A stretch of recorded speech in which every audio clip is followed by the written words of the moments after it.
Hello everyone, welcome to my organic garden. आज की जो मेरी वीडियो है उसमें आपको मैरीगोल्ड प्लांट की केयर के बारे में बताऊंगा। तो ये गेंदे के प्लांट्स हैं जिनको इंग्लिश में मैरीगोल्ड कहते हैं, और ये सारे वही प्लांट्स हैं जिनको मैंने घर पे सीड से ग्रो किया था।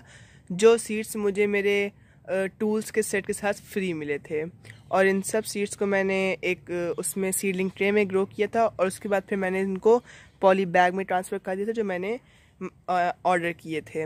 तो आज मैं इनकी रिपोर्टिंग कर रहा था, तो मैं सोचा आपको रिपोर्टिंग भी दिखा दूं और इनकी केयर के बारे में भी बता दूं। और देखिए कितने खूबसूरत इसमें ब्लूम स्टार्ट हो गया ना। सोचिए सब मैंने फ्री में अपने घर में खुद से पूरे प्रिपेयर किए हैं, सीड से ग्रो किए हैं।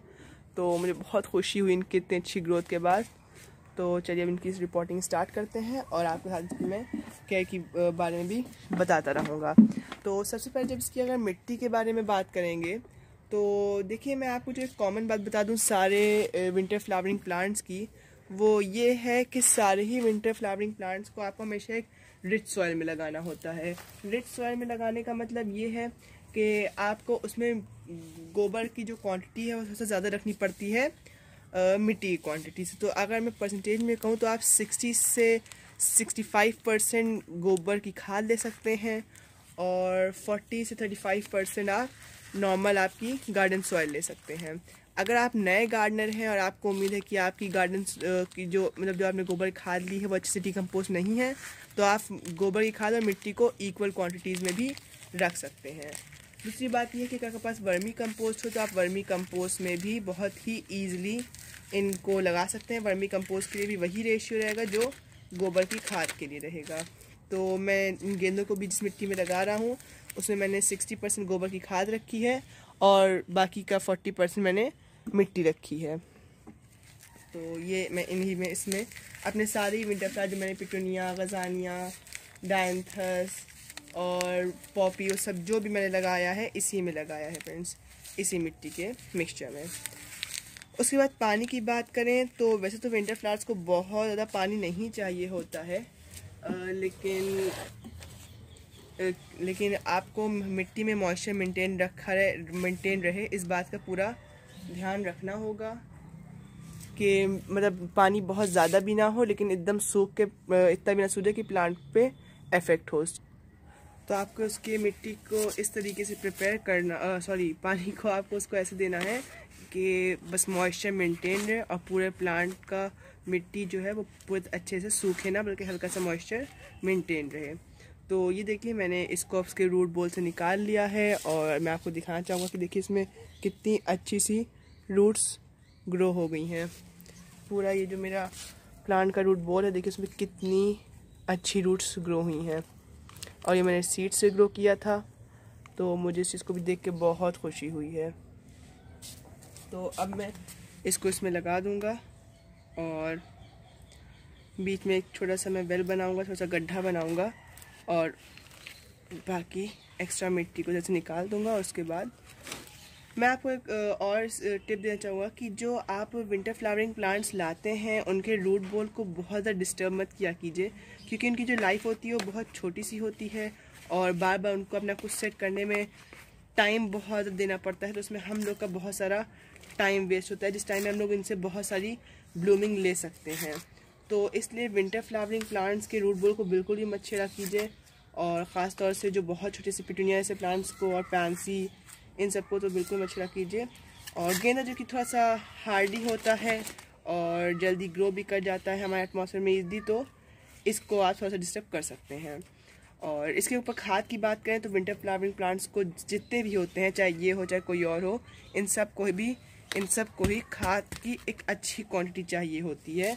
तो आपको हर वीकली इसमें लिक्विड फर्टिलाइज़र या हर वीकली या हर 10 दिन में फर्टिलाइज़र डालना होगा। और इस तरीके से आप इसकी खाद की जो ज़रूरत है उसको पूरी कर सकते हैं। लिक्विड फर्टिलाइज़र डाल सकते हैं, चाहे आप केमिकल डालिए, चाहे आप गोबर के खाद का पानी डाल दीजिए, चाहे सरसों खरी का पानी डाल दीजिए, चाहे केमिकल फर्टिलाइज़र्स को भी आप यूज़ कर सकते हैं जैसे कि NPK आप दे सकते हैं। तो ये सब डिफरेंट मेथड्स हैं। फ्रेंड, जिन पॉली बैग्स में मैंने इन गेंदों को लगाया था, इन्हीं पॉली बैग्स में मैंने कॉस्मस के सीड्स लगाए थे उनको रिपोर्ट कर दूँगा। तो ये देखिए ये मेरा दूसरा रूट बॉल दूसरे प्लांट का, ये भी कितने अच्छे से ग्रो हुआ है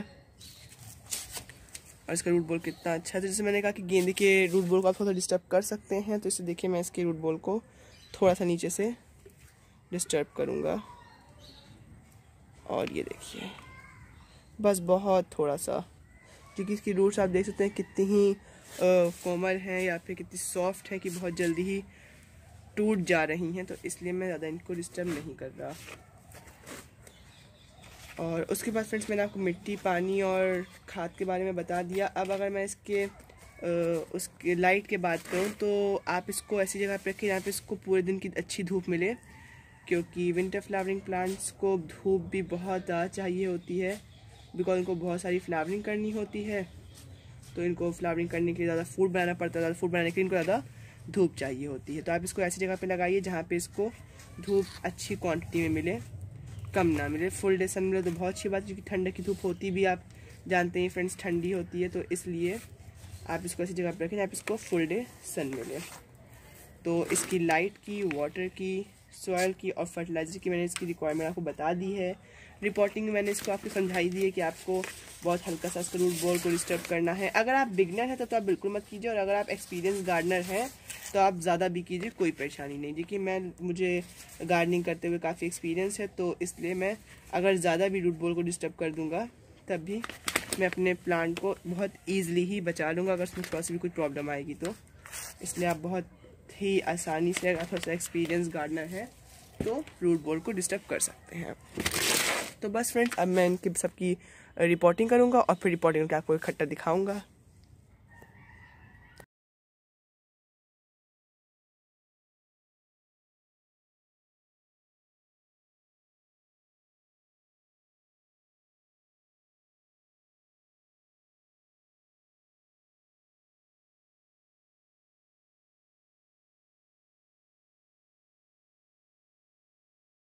सबको रिपोर्ट करने के बाद अभी भी मेरी 3 गेंदे की सीडलिंग्स बची हुई हैं।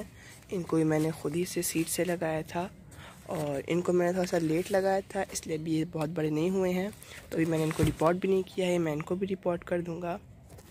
और मेरे सारे प्लांट्स रिपोर्ट हो गए हैं और अब मैं इनमें वाटरिंग कर दूंगा। और एक चीज़ का हमेशा ध्यान रखिएगा कि जब भी आप किसी प्लांट को रिपोर्ट करें तो रिपोर्ट के बाद प्लांट में फ़ौरन पानी डाल दें, नहीं तो आपका प्लांट के मरने के चांसेस रहेंगे, और पानी डालने का प्रोसेस बहुत ज़रूरी है।